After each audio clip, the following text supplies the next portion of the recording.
मेरे बेटे को बचा लो मालिक। आपने शादी करा के जिन बच्चों को आशीर्वाद दिया था उस बेटे का किसी ने अपहरण कर लिया मालिक। जब तक मेरी बाजुओं में थोड़ी भी ताकत है उन बच्चों पर कोई आंच नहीं आएगी। ये आनंद भूपति सिर्फ सजा ही नहीं सुनाता, रक्षा करना भी जानता है।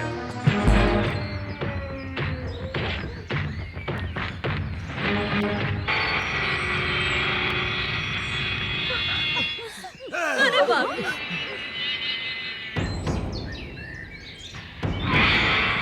अश्वमेध युद्ध पुराणों में भी लिखा है।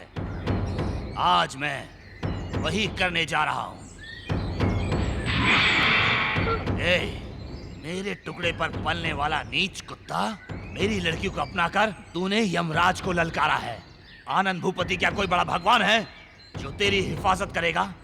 तेरी शादी कराई थी ना उसने, तब से मेरे कलेजे में आग लगी है। आज तुम दोनों को जिंदा जला दूंगा।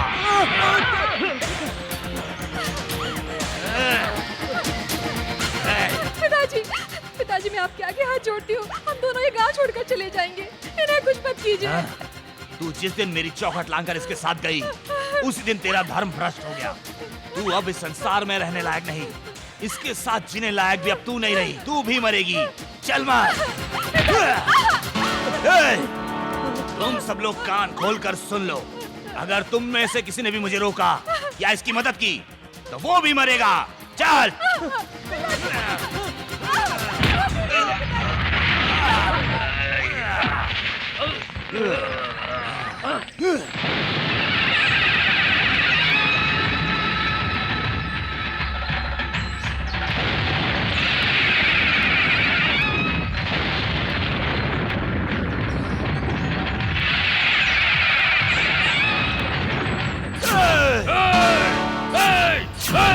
आनंद भूपति, आनंद भूपति सिंह,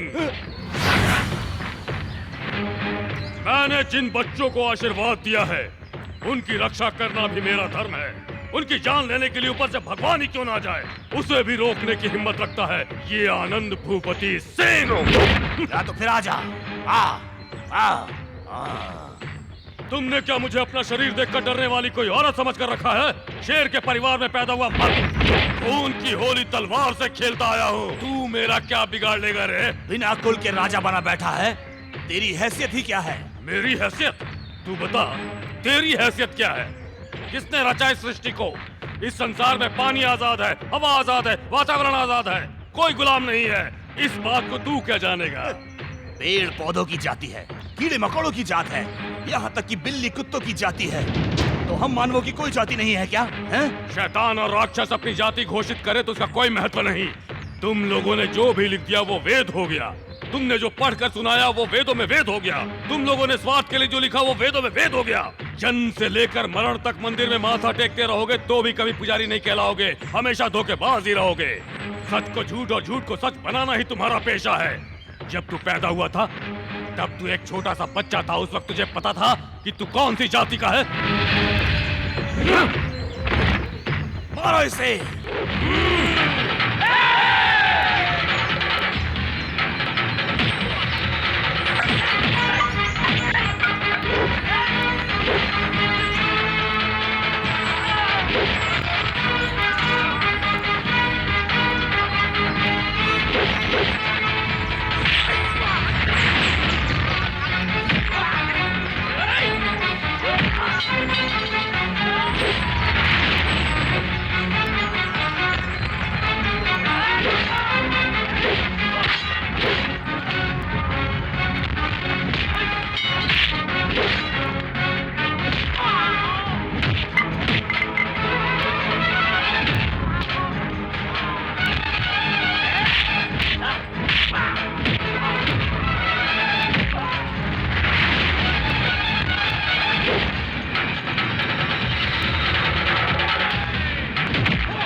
शादी के नाम पर बच्चों को कभी तकलीफ मत पहुंचाना, नहीं तो तू जान से चला जाएगा, समझ गया तो?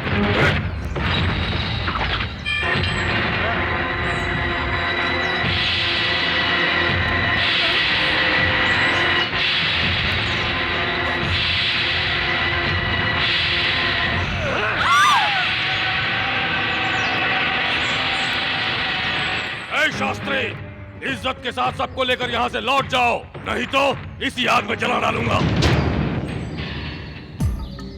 कुछ दिन तक पैर जमीन पर मत रखना, जल्दी ही ठीक हो जाओगे।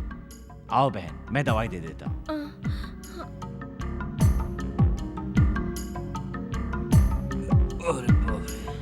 जलन हो रही है क्या भाई? जलन वहां नहीं हो रही है, यहाँ है।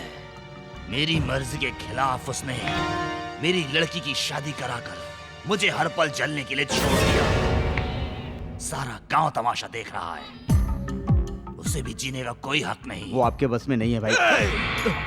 मैं उससे कम हूँ क्या? हाँ, जागीर में, धन दौलत में, मर्दानगी में, बोल बोल किस चीज में कम हूँ? इन सब में आप उसके बराबर हैं भाई, लेकिन उसके पास नीति, न्याय और धर्म की ताकत है। दुर्गा माता का आशीर्वाद भी उसके साथ है, जो आपके साथ नहीं है। आप ही नहीं, उसका कोई कुछ भी नहीं बिगाड़ सकता, चाहे वो कोई भी हो। कहने वाला कुछ भी नहीं करता, करने वाला कभी कहता नहीं, कर गुजरता है। हर कार्तिक पूर्णिमा के दिन माता के मंदिर में वो स्वयं घुंघरू बांधकर नाचकर माता को प्रसन्न करता है। उस दिन अगर कोई उससे कुछ मांगे तो वो देता भी है। आने वाले सोमवार को कार्तिक पूर्णिमा है। बस